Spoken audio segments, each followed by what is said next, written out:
लोकसभा चुनाव से पहले जिस तरह विपक्षी पार्टियां ईडी के निशाने पर हैं, उस पर लगातार विपक्ष सवाल उठाता रहा है। विपक्ष सीधे तौर पर इसे एजेंसियों के दुरुपयोग से जोड़ता रहा है और इस बात से भी कि सरकार चुनाव आयोग के डर से ईडी का दुरुपयोग कर रही है। देखिए, लोकसभा चुनाव 2024 सभी पार्टियों के लिए बहुत महत्वपूर्ण है और इसलिए सब ने अपना पूरा दमखम लगाना शुरू कर दिया है। लेकिन इस बीच जिस तरह कुछ नेताओं को पूछताछ के लिए जो सम्मन भेजे गए हैं, ऐसा नहीं है कि वो सम्मन अभी आए हैं, पहले भी कुछ सम्मन आए हैं, लेकिन इस बीच जो सम्मन भेजे गए उस पर विपक्ष ने निशाना साधा और इसे राजनीति से प्रेरित बताया। लेकिन सोचिए, अगर वाकई चुनाव से पहले विपक्ष के उन बड़े नेताओं की गिरफ्तारी हो जाती है जो जांच एजेंसियों के रडार पर हैं, तो चुनावी गणित किस तरीके से बदलेगा, क्या नया चुनावी गणित बनेगा। देखिए, 5 राज्यों के बड़े विपक्षी नेताओं पर ईडी का शिकंजा कसा हुआ है, यानी कि वो ईडी के निशाने पर हैं और अगर किसी विपक्षी नेता की गिरफ्तारी होती है तो इसका उस राज्य की लोकसभा की सीटों पर सीधा असर होगा। अलग अलग राज्यों को अगर जोड़ें तो करीब 151 सीटों पर बड़ा असर देखने को मिल सकता है। इसमें दिल्ली की 7, झारखंड की 14, पश्चिम बंगाल की 42, महाराष्ट्र की 48 और बिहार की 40 सीटें शामिल हैं। और देखिए, सवाल यह है कि जांच एजेंसी आखिर तमाम विपक्षी नेताओं पर शिकंजा क्यों कस रही है, उन नेताओं पर आरोप क्या है और अगर गिरफ्तारी होती है तो कितनी सीटों पर इसका असर पड़ेगा, ये आपको विस्तार से बताते हैं। आपको बता दें कि दिल्ली के मुख्यमंत्री अरविंद केजरीवाल और झारखंड के सीएम हेमंत सोरेन पर गिरफ्तारी की तलवार लटक रही है। दोनों ही नेता अपनी गिरफ्तारी का दावा कर रहे हैं। केंद्रीय एजेंसी ईडी कथित शराब घोटाला मामले में मुख्यमंत्री केजरीवाल को अब तक 3 बार और मनी लॉन्ड्रिंग से जुड़े मामले में हेमंत सोरेन को 7 बार समन भेज चुकी है। लेकिन दोनों मुख्यमंत्री अभी तक ईडी के सामने पेश नहीं हुए। दोनों ही नेता समन को राजनीति से प्रेरित बता रहे हैं और केंद्र सरकार पर आरोप लगा रहे हैं कि लोकसभा चुनाव की तैयारी से पहले उन्हें गिरफ्तार करने की साजिश की जा रही है, जिससे कि ये दोनों मुख्यमंत्री चुनाव प्रचार ना कर सकें। अरविंद केजरीवाल ने तो ईडी के समन को गैर कानूनी बताते हुए एजेंसी की मंशा पर ही सवाल उठाया। समन पर जवाब देते हुए उन्होंने कहा कि दिल्ली में राज्यसभा चुनाव है, पार्टी के राष्ट्रीय संयोजक के नाते वो बिजी हैं और मुख्यमंत्री होने के नाते 26 जनवरी की तैयारी में भी लगे हैं। लेकिन अगर जांच एजेंसी सवालों की कोई फेहरिस्त उन्हें भेजना चाहे तो उसका वो जवाब देंगे। अरविंद केजरीवाल आम आदमी पार्टी के संयोजक और स्टार प्रचारक भी हैं। दिल्ली और पंजाब में उनकी पार्टी की सरकार है। कुछ महीने बाद देश में लोकसभा चुनाव होना है। दिल्ली में लोकसभा की 7 सीटें हैं, लेकिन मौजूदा वक्त में दिल्ली की सभी सीटें बीजेपी के पास हैं और केजरीवाल पूरी ताकत लगा रहे हैं कि इस बार वो लोकसभा चुनाव में अच्छा प्रदर्शन करें और दिल्ली में लोकसभा की उनकी पार्टी को कुछ सीटें मिल पाए। लेकिन देखिए, दूसरी तरफ बीजेपी के तमाम नेता केजरीवाल को कट्टर बेईमान बता रहे हैं। इसका असर लोकसभा चुनाव पर पड़ सकता है। आम आदमी पार्टी की अभी इंडिया गठबंधन के साथ सीट शेयरिंग पर बात फाइनल नहीं हुई है। ऐसे में पार्टी को मोलभाव करने में दिक्कत हो सकती है। दूसरी ओर दिल्ली शराब घोटाला मामले में पार्टी के 2 बड़े नेता मनीष सिसोदिया, जो कि उप मुख्यमंत्री भी रहे, और संजय सिंह पहले ही जेल में हैं। संजय सिंह राज्यसभा के सांसद हैं। ईडी के शिकंजे में फंसे दूसरे मुख्यमंत्री हेमंत सोरेन हैं।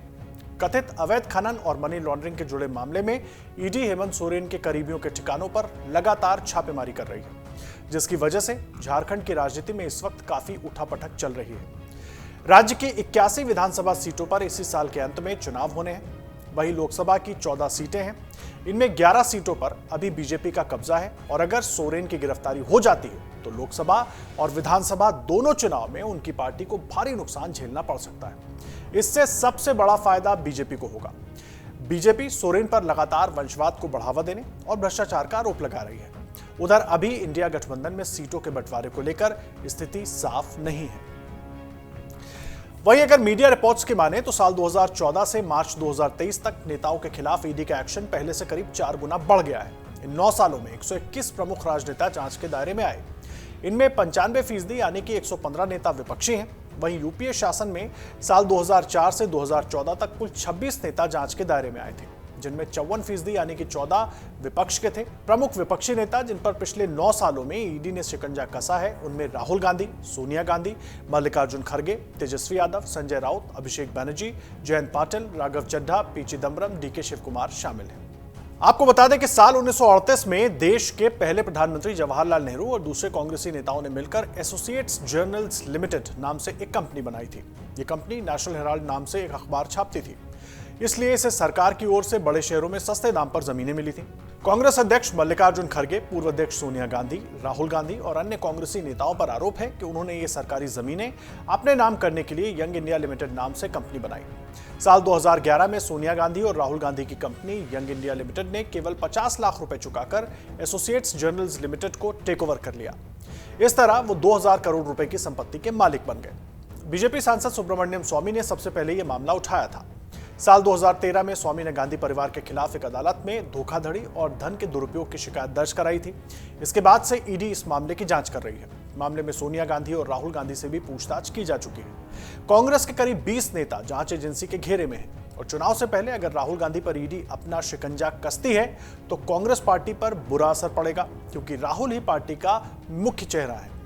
मल्लिकार्जुन खड़गे पार्टी अध्यक्ष हैं। कांग्रेस अभी 3 राज्यों कर्नाटक, तेलंगाना और हिमाचल प्रदेश में शासन कर रही है। 2019 के लोकसभा चुनाव में कांग्रेस 206 सीटों पर दूसरे नंबर पर रही थी, जबकि 52 सीटों पर पार्टी ने जीत हासिल की थी। कांग्रेस के किसी भी नेता की गिरफ्तारी पर 206 सीटों पर पार्टी को इस बार भी चुनाव में नुकसान झेलना पड़ सकता है। बात अब बिहार की। देखिए, बिहार के उप मुख्यमंत्री तेजस्वी यादव, राजद सुप्रीमो लालू प्रसाद यादव और पूर्व सीएम राबड़ी देवी पर जमीन के बदले रेलवे में सरकारी नौकरी देने का आरोप है।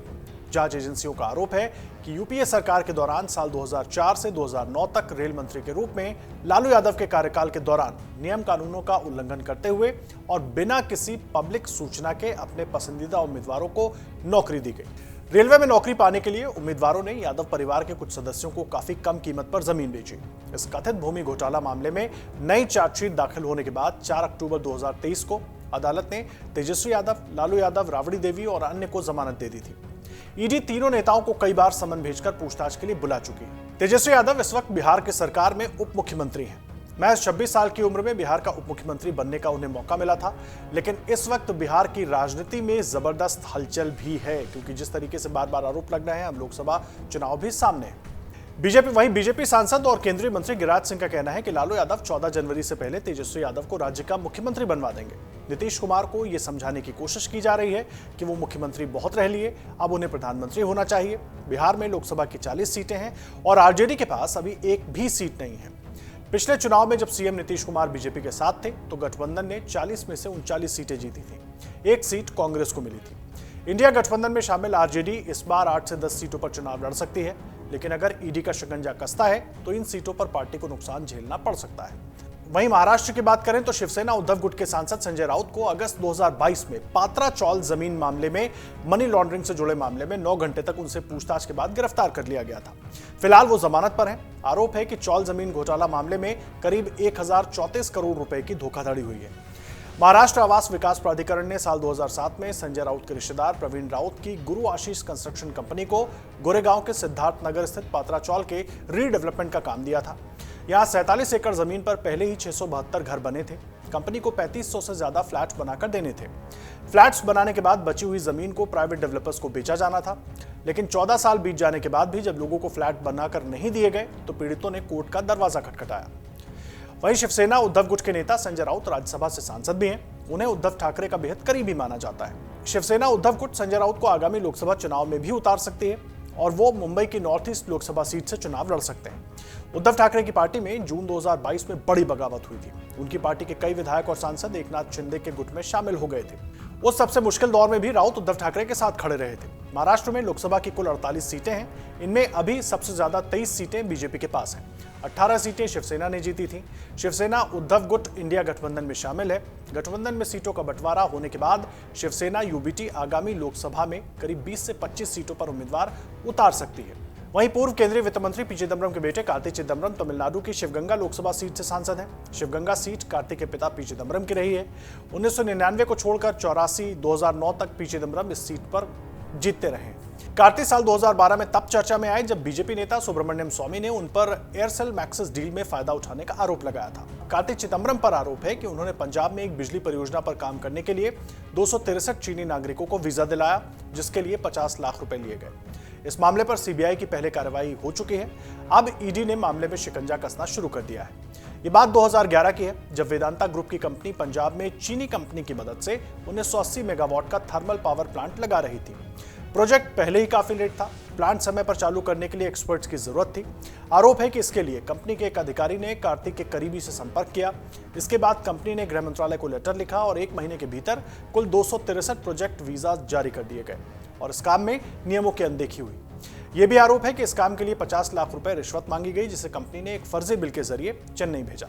वही बात पश्चिम बंगाल की, तो पश्चिम बंगाल की मुख्यमंत्री ममता बनर्जी के भतीजे अभिषेक बनर्जी भी ईडी के रडार पर हैं। पश्चिम बंगाल शिक्षक भर्ती घोटाले के सिलसिले में टीएमसी महासचिव अभिषेक बनर्जी और उनकी पत्नी रुजिरा से ईडी कई बार पूछताछ कर चुकी है। सेंट्रल एजेंसी का दावा है कि जब leaps and bounds private limited company के कोलकाता दफ्तर पर छापेमारी की गई तो वहां से संदिग्ध लेन देन वाले दस्तावेज हाथ लगे। अभिषेक बनर्जी इस कंपनी के चीफ एग्जीक्यूटिव ऑफिसर अप्रैल 2012 से जनवरी 2014 तक रह चुके हैं। इस कंपनी के chief operating officer CO Sujay Krishna भद्र को एजेंसी पहले ही गिरफ्तार कर चुकी है। मामले में अब तक 126 करोड़ से ज्यादा रुपए की संपत्ति जब्त की जा चुकी है। सेंट्रल एजेंसी ईडी का कहना है कि शिक्षक घोटाले से अर्जित किया गया अच्छा खासा पैसा अपनी कंपनी में निवेश किया गया। ईडी के पास इसके तमाम सबूत हैं, लेकिन अभिषेक बनर्जी ने इन सभी आरोपों को बेबुनियाद बताया है। तृणमूल कांग्रेस में ममता बनर्जी के बाद दूसरे नंबर पर अभिषेक बनर्जी आते हैं। पार्टी और बंगाल में उनका अच्छा खासा रुतबा है। आने वाले समय में अभिषेक बनर्जी पार्टी में ममता बनर्जी की जगह ले सकते हैं। पार्टी की लोकसभा सीटों पर भी अच्छी पकड़ है। राज्य के 48 में से 22 सीटों पर टीएमसी का राज है। ऐसे में चुनाव से पहले अभिषेक बनर्जी की गिरफ्तारी से पार्टी को बड़ा नुकसान उठाना पड़ सकता है। ये सभी विपक्षी नेता केंद्र सरकार पर जांच एजेंसी के दुरुपयोग का आरोप लगाते रहे हैं, राजनीति से प्रेरित बताते रहे हैं, खुद पर लगे सभी आरोपों को झूठा बताते रहे हैं। विपक्ष का कहना है कि ये बदले की कार्रवाई है और ये सिर्फ विपक्षी नेताओं पर होती है। बीजेपी के किसी नेता पर कोई एक्शन नहीं लिया जाता। अगर आप ये वीडियो YouTube पर देख रहे हैं तो हमारे चैनल को सब्सक्राइब करें और बेल आइकन को दबाना ना भूलें। अगर आप Facebook पर ये वीडियो देख रहे हैं तो हमारे पेज को लाइक करें।